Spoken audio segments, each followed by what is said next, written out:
Hello and a very warm welcome to my dearest students in today's class. 3 cubs have died in a short span of time. With the death of the 3rd cub in a week, the question arises, is Project Cheetah an absolute disaster?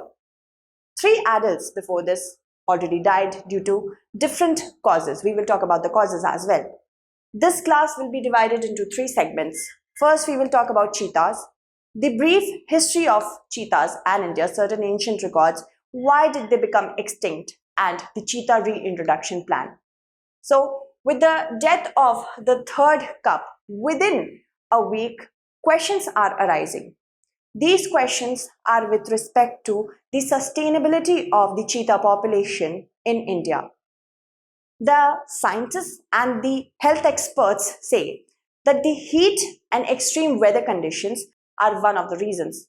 From the birth itself, the cubs were not in a healthy position.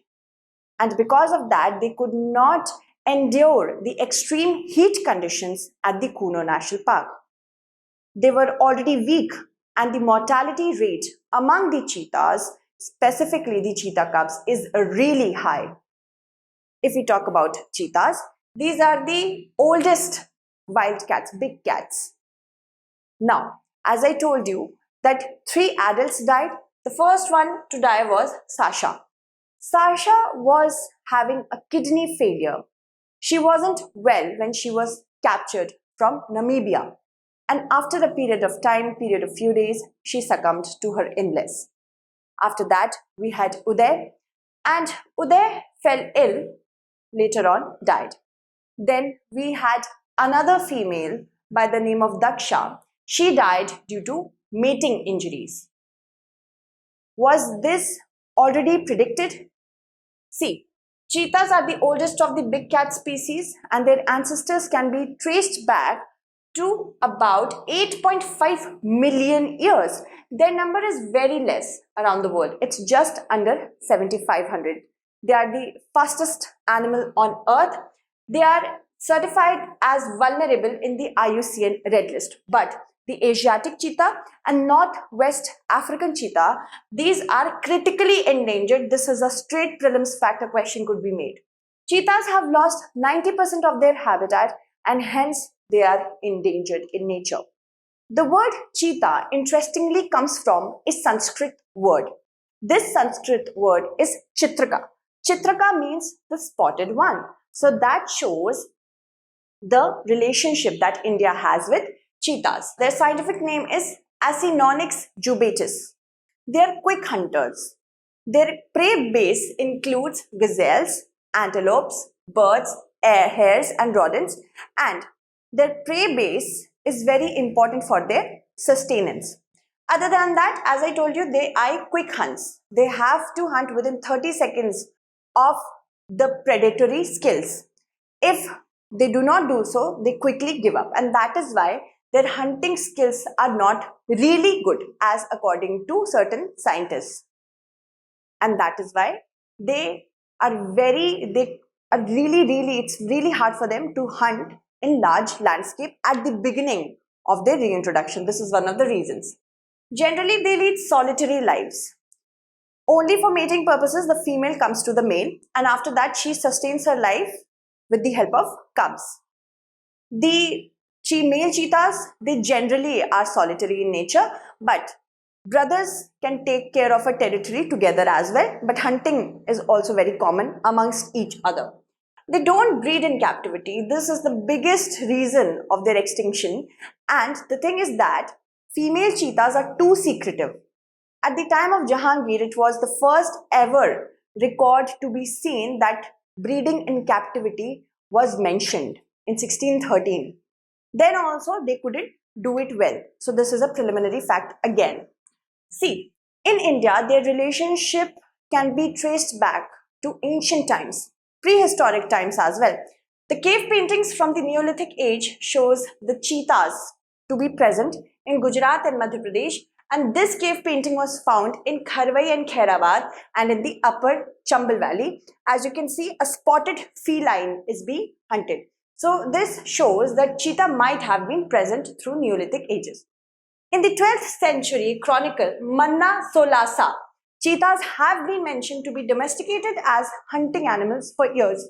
And this chronicle is related to King Someswara III of Kalyani, another prelims fact. The historical range, is mainly from Bengal to United Province to central India and Deccan, just leaving northeast India and certain coastal regions.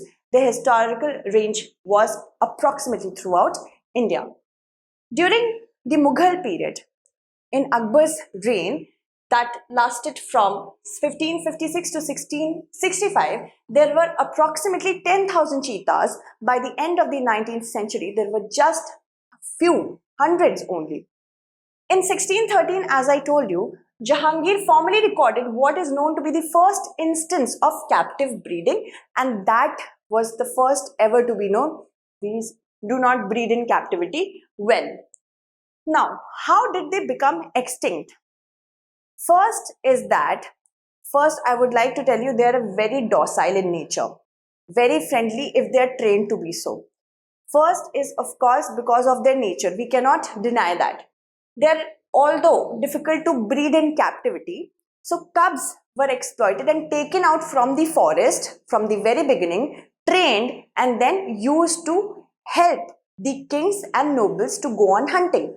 They used to hunt antelopes and gazelles and black bucks with the help of cheetahs.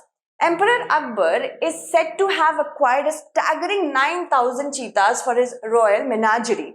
And this could be exaggerated, but this shows the number of cheetahs and how important they were to the Mughals and how they were used for sport, even for Tipu Sultan as well.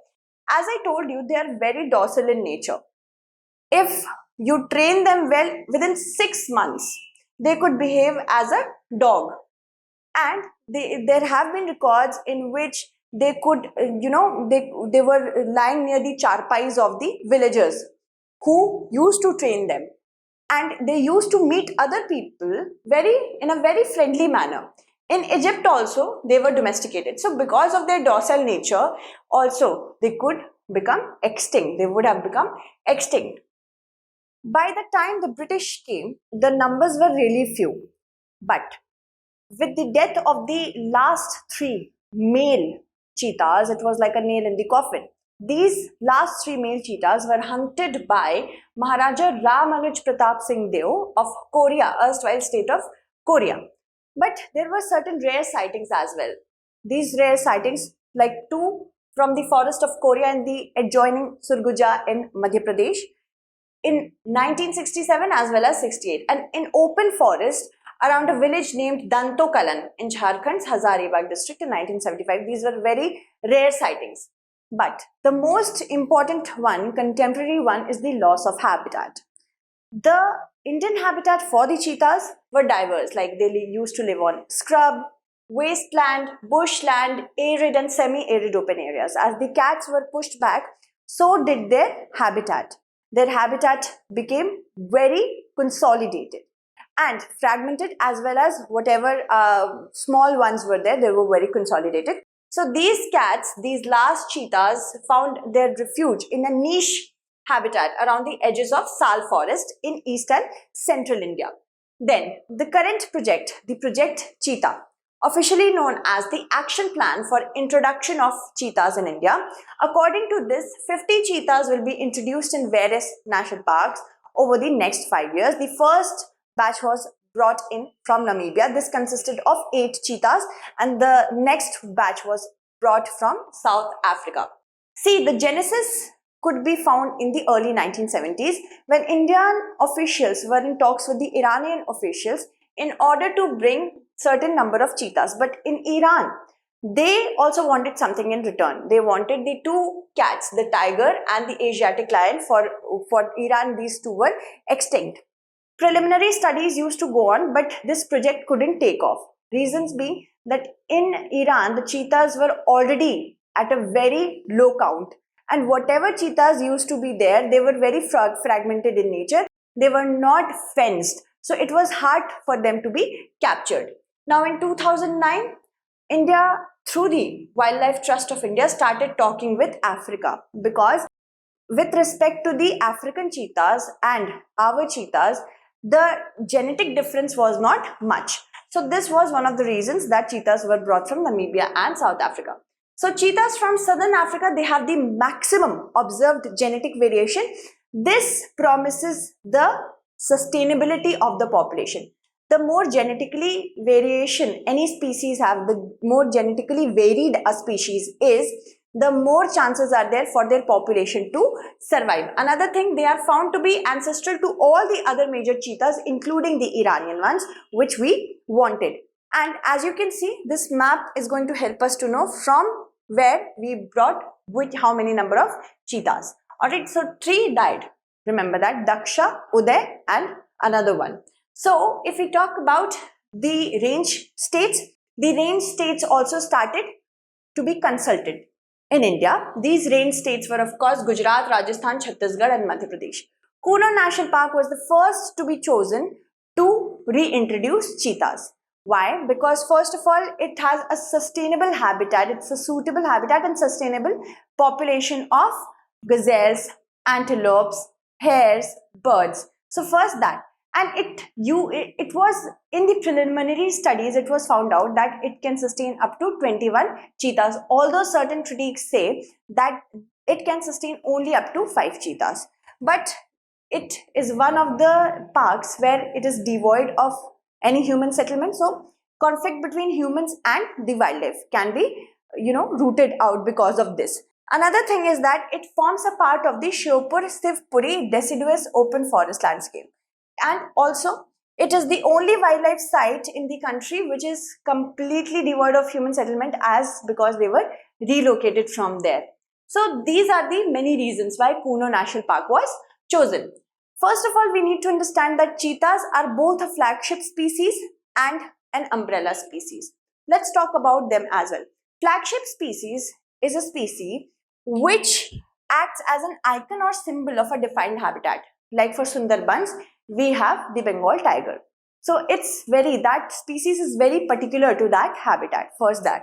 Secondly, flagship species, they draw the attention of the people to conserve the biodiversity of an ecosystem. Any flagship species has this purpose of making people attracted so that they could have certain policies for themselves and the region they are living in.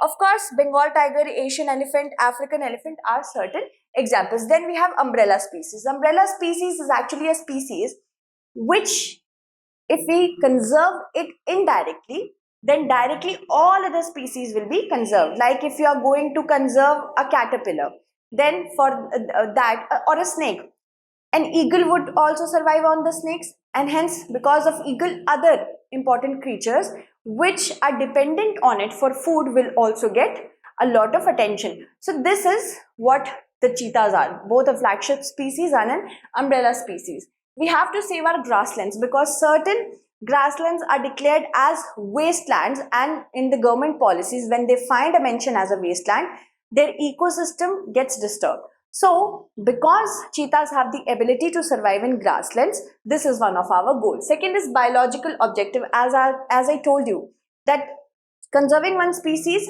has an impact on other species as well.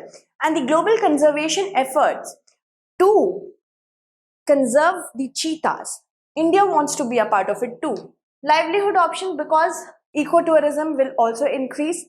Other than that, keeping the food chain intact, this is the subgroup of saving our grasslands and biological objective.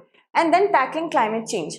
Because of the conservation of cheetah, the ecosystem will be conserved, and hence it will help in sequestering carbon, because grasslands, forests, these all are actually sequestering carbon dioxide. So these are the many reasons. Then, is this project a failure? We have to talk about that as well, because many critics are saying that this is a failure. See, it was already predicted that 50% of the cheetahs which are going to be brought to India are going to collapse. But the number is, as of yet, is still very low. Cubs hardly survive. And specifically, India's climate has changed over the years. And Kuno doesn't have enough space. Certain critics are saying that as well. This population right now is unfenced. And there could be lot many reasons, like the mating injuries occurred, and other issues can also arise, like fighting for resources. That is another problem. Cheetahs have poor survival rate, as only 5% of cheetahs reach breeding states of their own in their best of the habitats. So these are the many challenges. We cannot call it an absolute failure.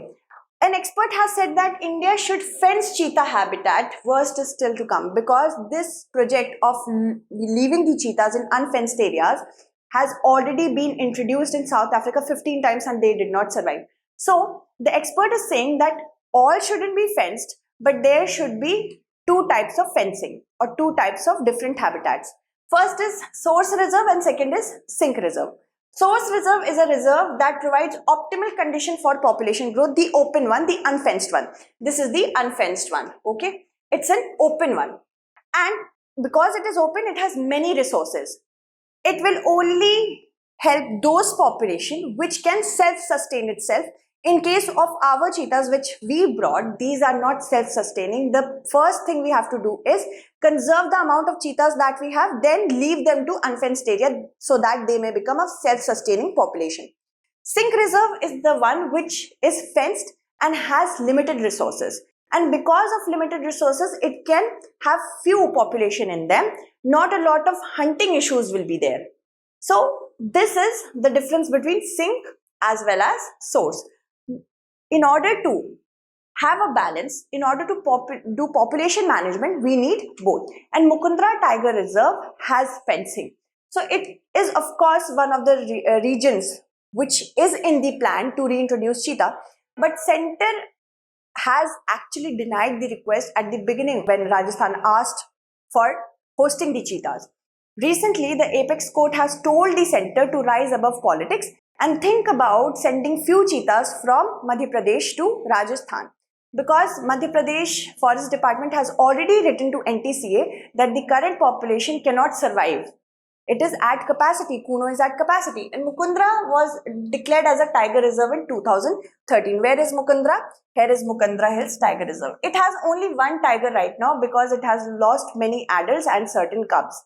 And first tiger was shifted in 2018. But the enclosure which was constructed in 2017 has made it one of the best sites for the government's cheetah action plan. Other sites include Dehi Wildlife Sanctuary, which is in Madhya Pradesh only. Then we have Shahgarh Bulge in Rajasthan. And we of course have talked about Kuno Palpur, and then we also have Gandhi Sagar Wildlife Sanctuary. These are the certain regions where population of cheetahs can survive. I hope you understood this topic well. That's it. Thank you so much for watching.